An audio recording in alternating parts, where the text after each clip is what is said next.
A gente vai começar agora o curso, então, conversando sobre algo que é essencial para aprender mandarim.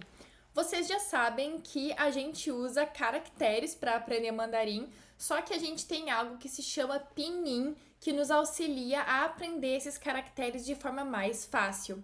E para a gente aprender a pronunciar todos os caracteres, a gente precisa primeiro estudar esse pinyin de forma profunda para depois conseguir começar a ler os caracteres. Nesse curso eu vou mostrar para vocês como se pronuncia cada uma das partes do pinyin e no final dele vocês já vão conseguir ler qualquer sílaba que existe no mandarim. Mas então, o que é o pinyin? Se eu chegasse aqui para vocês e dissesse leiam, vocês iam achar que eu sou louca, né? A não ser que vocês já tenham estudado mandarim antes, é impossível vocês saberem ler isso só olhando assim.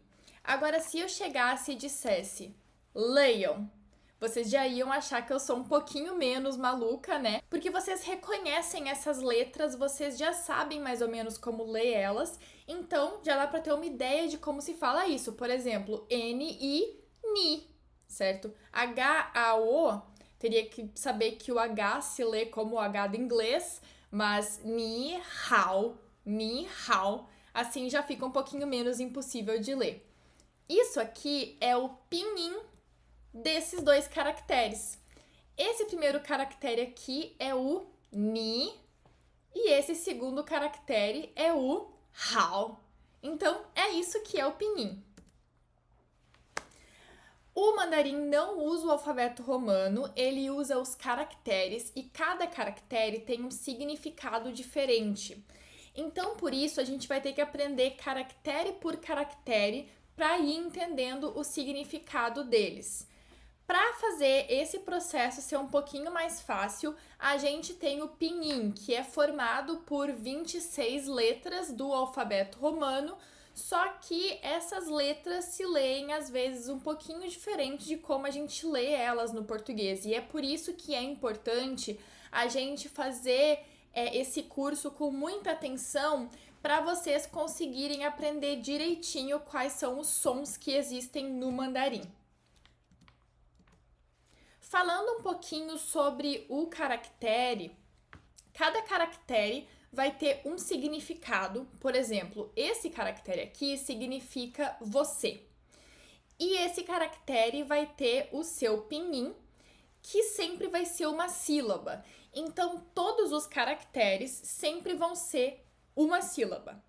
E essa sílaba vai ser formada por uma inicial, que vai ser uma consoante, e uma final, que pode ser vogal misturado com consoante também. E também vai ter um tom. Então, toda sílaba é formada por essas três partes. Nesse curso, eu vou explicar cada uma dessas partes, começando pelos tons, depois as iniciais e, por fim, as finais. E aí vocês já vão conseguir ler qualquer sílaba que existe no mandarim. Eu digo isso com confiança porque não existem tantas sílabas assim no mandarim.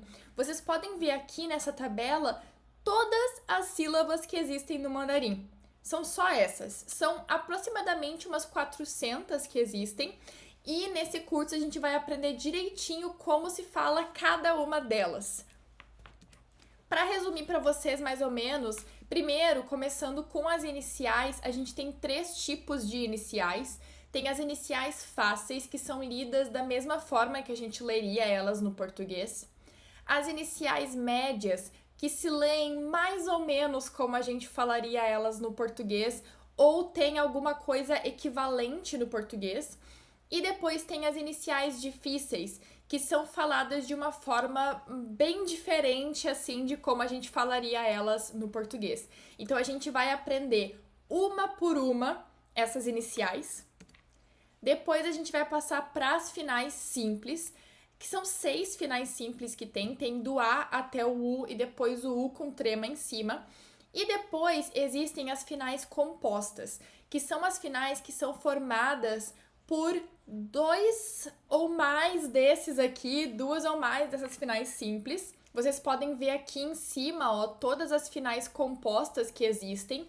Então, a gente vai falar sobre cada uma delas individualmente, qual é o som que elas fazem quando elas estão juntas, porque às vezes uma vogal se lê de uma forma sozinha, mas depois quando tá junto de outra se lê de uma forma diferente, então a gente vai ver uma por uma.